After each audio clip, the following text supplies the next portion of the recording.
All right, welcome back to Landslide. We want to look at some insight into what was said, what was not said, and what was intended to be said. I have Peter with me in the studio and Adu Odogu Philip. Welcome, guys. Good morning. Okay, all right. So during the weekend, I think it was the Christmas Carol service or something of sort, the former president of the country, President Olusegun Obasanjo, spoke with some strength about the happenings in Nigeria. He was not too happy, and he called on the present government, head of government, if you can't fix it, let somebody help you. And the presidency took a swipe and said, no, we can fix it. Literally, that's what they said. Philip. Yeah, you see, this government, we see that they hardly listen to genuine advice that will help them to succeed. Instead of taking it to heart, they are quick to respond to such advice in a negative format.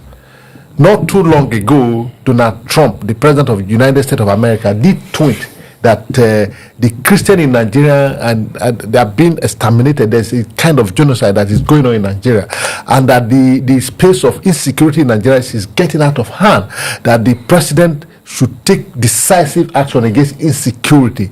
Instead of the government, finding of a way of, going to collaboration with the government of the United States of America, we have the likes of Gumi who were advising Mr. President to sever relationship with the American government, and that Nigeria is a sovereign nation. Yes, Nigeria is a sovereign nation, and if you look at what Dara was saying, he's also talking about sovereign nation. Where is the sovereign in this nation when bandit is controlling more than half part of the northern region of this country? Like, for instance, in Katsina State, there are about 30 local government or thereabout. Bandits are controlling 34, and bandits are controlling about 22 local governments. So what is the sovereignty there? In Zamfara, in Sokoto, in Kebbi, you have them across the nation, and you are talking about sovereignty. The sovereignty has already been breached, so we need help to sustain this. Obasanjo is a former military head of state, a former president, and he has been there. He knows it all. If he says that, look, this thing is beyond your power at the moment,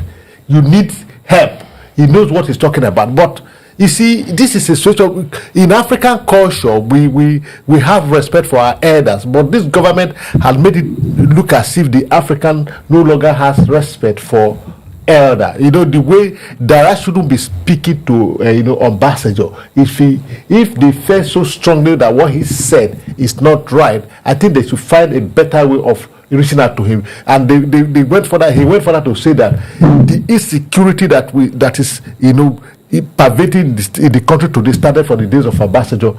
I don't think it's entirely right. If you think it's Obasanjo, the insecurity started Obasanjo, and Obasanjo didn't do anything, that is why he has gone out of hand, and that's where and what he had brought us to where we are. I don't think it's been economical with the truth, because in the time of Obasanjo we saw how Obasanjo took action against any slightest breach of insecurity. We saw in Odi, we saw in Burunu, and the rest of them. We saw the action he took, against insecurity, and we saw how they were brought down. So if those actions Obasanjo took in his days, if Tinubu had taken 1/10 of those actions, I think we would have had a better country today. All right, I want you to bear your mind on this. First of all, on Obasanjo's call, then the response from the federal government.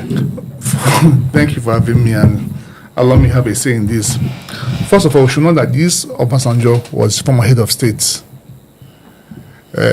He's a military man that rose to become a general. He was a civilian president, so he has seen it all. For him to have made that call, he's making that call from a position of knowledge. And what have you said that is wrong? That if you're overwhelmed, ask for help. What's wrong asking for help? What is wrong with what he has said? He's been there. He's seen that this government is been overwhelmed by the current happenings in the country. There have been breaches, there have been betrayals, there have been the military has been infiltrated. They cannot even trust each themselves. So what's wrong? And what Dara is simply doing, they try to control the narrative by claiming that people want them to outsource our military, our security to a standard force. Nobody is asking to outsource it. What Nigerians are asking for, accept the help that's being offered by the United States. When Libya had problem, when this is our neighbor, Libya had problem, we went in there. We've gone to other countries to help, to render help. Now it's our turn to ask for help. This is as overwhelmed us. Every other day, we'll be seeing killings from Play to Benue to virtually every part of the country. They have been overwhelmed by this situation. Obasanjo is simply telling them to accept this help that has been offered. As of today, Nigerian government has been unable to do anything. And most times, that's my problem with our government. We're always reactive and not proactive. And why are we reacting? We're only reacting because Trump tweeted. This thing has been before us. A lot of Nigerians have spoken about it, and I heard somebody saying that pastors have not. If I remember Neche, he has been on this issue. A lot of people have spoken about it. What the Nigerian government do? They play the deaf ear until Trump's tweet. Then Obasanjo simply say what most Nigerians are saying, that okay now, yes, let's accept that we have been overwhelmed. There's a help on the way. Accept this help. Nigerians want safety. Nigerians want their roads to be safe. Nigerians want to live in peace. Nigerians don't want to stay with one eyes closed. We want to go to a place of worship, to go and worship God, not going to a place of worship, watching behind your back, or going with a gun. That's not how I want to live our lives. Accept this help. Forget these things that is through a writing. To us, it makes no meaning. Okay, nobody is asking this government to outsource our security to whoever. Accept help that's been rendered. Okay, Philip, let me come to you. Peter said they should accept this help. You know, most of the time in international communities, you don't, where one help stop that and another one continue. It may not come in the form of help anymore. It may not come in the form of trying to dominate the country. That's why sometimes nations are careful to ask of help or the magnitude of help that they want. The US and Nigeria already are putting up a collaboration. Don't you think that's enough? Yes, you see, that's exactly what I said when you prompt me up in the beginning. You see, these are the advice the former president gave. These are reasonable advice.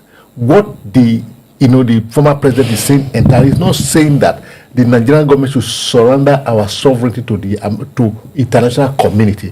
What is it that when you say source help, collaboration is part of the help, and that is what the Nigerian government is doing right now. When the National Security Advisor led the delegation to the US to meet with the American government on how they can become of assistance.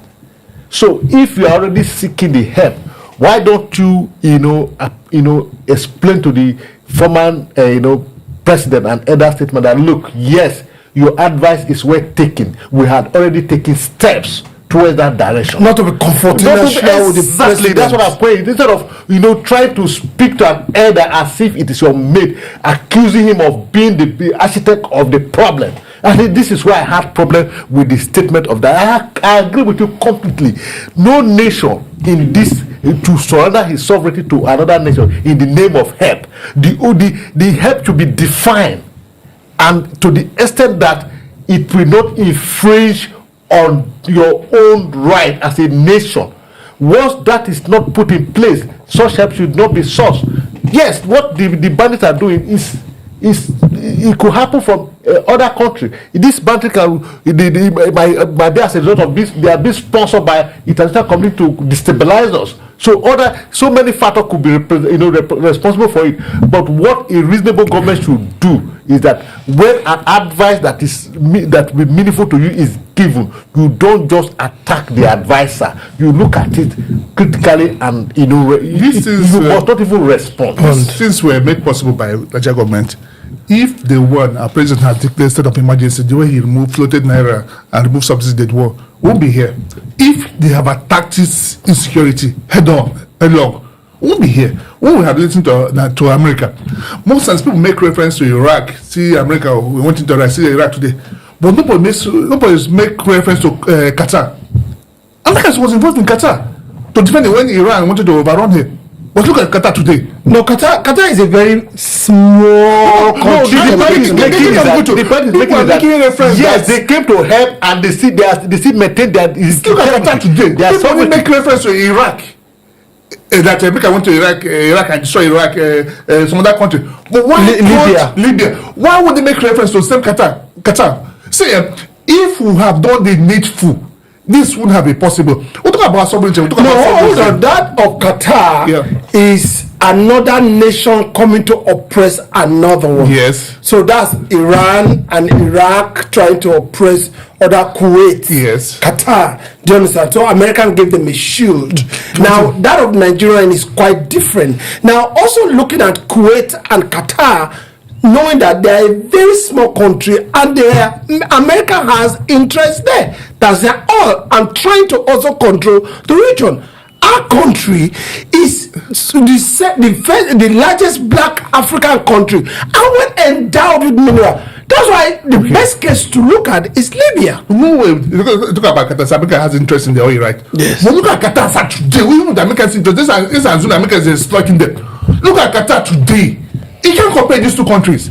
If we have taken control of our boundaries, of our territories, we're talking about sovereignty. In Nigeria, a state has 20 local government has ceded leadership to bandits. You're talking about a country that foreign fighters are inside, and the Nigerian government have done nothing. And somebody is coming to help you. He told something. If you don't do this, that if you could do this, I will come in. If you don't do this, then I will come in. So why don't you do it? Because we don't have the capacity. Okay, I know that when I talked about sovereignty of a nation, and Nigeria as a nation, a lot of people wanted to roast me, a lot of my friends, but I still maintain my stand. Nigeria, I'm not sure they want to have an American base in this country, because in countries where you have American base all over the world, I don't think is the sweetest part of it all, because it looks as if, because that base belongs to America, it looks as America to your country. I think what we fail to realize is leadership, lack of good leadership in our country. But there are technical ways we could collaborate with the Americans or on the area of intelligence and sign agreement that deal with this thing before it can be done. Don't you think it's better like that? You see, when you said American base, nobody, it had never been mentioned that America want to establish their base in Nigeria. They didn't say it too. Donald Trump only said that, look, this is what we have observed with facts and figure, with data that is happening in your country. We are prompting you to take action, and if you fail to do that, we will come and do it for you. It does not amount to saying that we are coming to establish our base. I think what that tweet you have done to Nigerian government is for them to take proactive action, like Peter had just said. How can you say you are a country with sovereignty when part of your country is being covered by bandits, by rascal, by foreign fighters. And roaming the whole and you said you are sovereign. What kind of sovereignty do you have? You see, the government of today, I have said it before, all they know how to do is to respond to issue in a negative manner. Even when the advice is a genuine advice that is supposed to help them, they don't listen. You have said you have been the one saying that they will say what we want to say, we will do what we want to do. And that is the 30 seconds. Let me remind something. You talk about American collaborating Nigeria, which Nigerian military that has been compromised. It's not before us that our a brigadier general was killed that sent a message to the base. And the base responded. How did the terrorists gain hold of the all right, so my guys are saying one of the major things that the Nigerian government should do, the moles will know in the system, whether it's in the military, whether it's in the civil service, whatever moles they are, whether they are traditional rulers, they should be identified, sponsors of terrorism, where the money is coming from, where the arms are being channeled in through. These are things that we need to work on, and they are not rocket science. We can work on them. We'll be right back.